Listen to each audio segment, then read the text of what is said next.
이런 상황에서요. 박지현 전 그 공동 민주당 비대위원장 이분이요. 이제 조만간 뭐 책을 하나 내는 모양인데 그러니까 이제 뭐 이런 거잖아요. 그 박지현이라는 사람은 비대위원장이었고 그 당시 뭐 이재명 민주당 대표는 대표일 때도 있었고 뭐 대표 전일 때도 있었는데 한 일화를 소개한다고 하면서 뭐 이런 얘기를 했습니다. 한번 보시죠. 이재명이 찾아와 20분간 대화를 나눴는데 최강욱의 그 이른바 뭐 짤짤인가요? 그 성희롱 논란 당시에 이재명이 찾아와 20분간 나랑 대화를 나눴는데 내가 보기에도 최강욱 의원이 성희롱 발언이라고 말했을 것이라 본다면서도 이재명 대표가 이렇게 얘기를 하면서도 전쟁 중에는 같은 편 장수를 공격하지 말라는 말이 있다고 말했다라고 하면서 이재명 대표가 나의 입을 막기에 급급했다라는 얘기를 했어요. 김관욱 교수님, 이 박지원 전 위원장이 뭐 저런 얘기를 왜 했을까요? 저는 이제 탑독 때리기 뭐 그러면서 이제 자기를 부각시키는 그런 얘기인 것 같아요. 그러니까 책을 내고 뭔가 이제 논쟁적인 어떤 내용이 있지 않으면 사실은 관심을 갖지 않죠. 그러니까 지금 이 부분뿐만 아니라 본인의 어떤 전대 출마 부분에서도 나중에 뭐 굉장히 이 대표가 안타까워했다.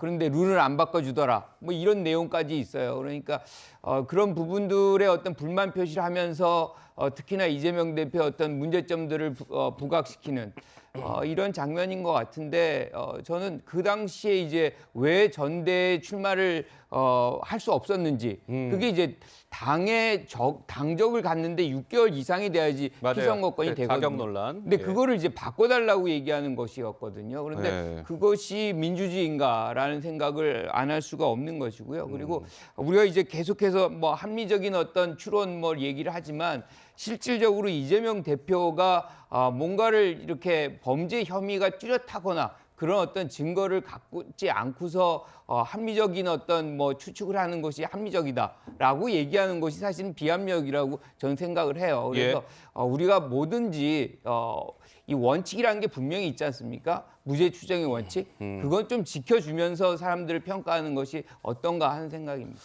자, 이 박지원 전 비대위원장 지난해 7월에요. 이 대표가 지난해 7월이면 이제 배지를 달고 민주당의 의원이었고 당 대표 이제 후보였겠네요. 박 전 비대위원장 전대 출마에 대해 이런 의견을 내기도 했었습니다. 잠깐 그 목소리 들어보실까요? 안녕하세요. 안녕하세요. 네, 죄송합니다.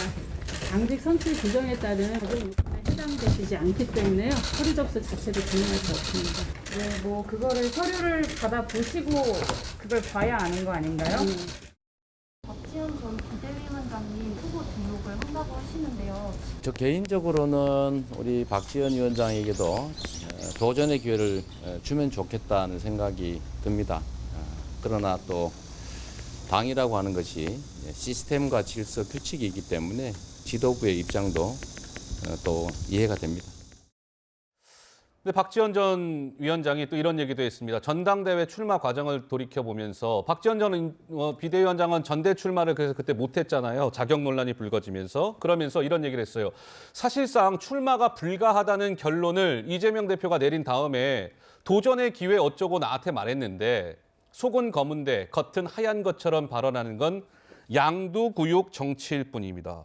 속으로는 필사적으로 출마를 막아놓고 겉으로는 안타까운 것처럼 연기하는 것이 어이가 없었다라고 얘기했습니다. 우리 장 이사장은 어떻게 보세요? 그러니까 뭐 정치인들 앞뒤 다르고 공개석상에서 하는 말과 사석에서 하는 말 다른 거 어제 오는 일 아니죠. 어제 오는 일은 뭐 아니다. 비판받아야 될 지점입니다만 저는 제가 평소에 이재명 대표 비판 많이 하지만 이 부분에서는 맥락을 바꿔서 박지원 전 비대위원장이나 여야의 청년 정치인들 굉장히 나쁜 습관이 있어요. 나쁜 습관? 네, 그때는 가만히 있다가 지나고 나서 폭로하는 거. 이제 와서. 뭡니까 이게? 그러니까 이 청년 정치로 주목받은 사람들이 그때 와서 본인들의 정치력이나 본인들의 어떤 이 마이크로서의 역량, 능력으로 풀어내지 못한 걸 다 지나가서 사실은 그때 저랬어요. 저 사람들 나쁜 사람이에요 하는 거. 이게 청년 정치의 한 가지 나쁜 습관처럼 국민들께 인식될까 봐 참 걱정이고요. 그리고 또 한 가지.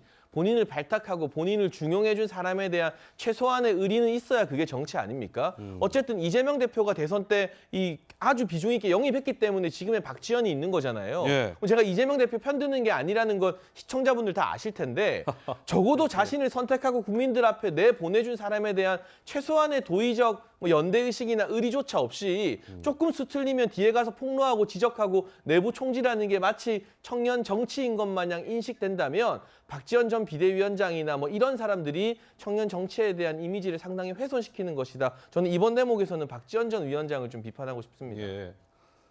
근데 장 이사장 얘기를 들으면서 자꾸 그 이모 전 대표가 자꾸 저만 그런 걸까요? 어쨌든 이 청년 정치에 대한 좀 그런 비판적인 목소리를 내셨어요.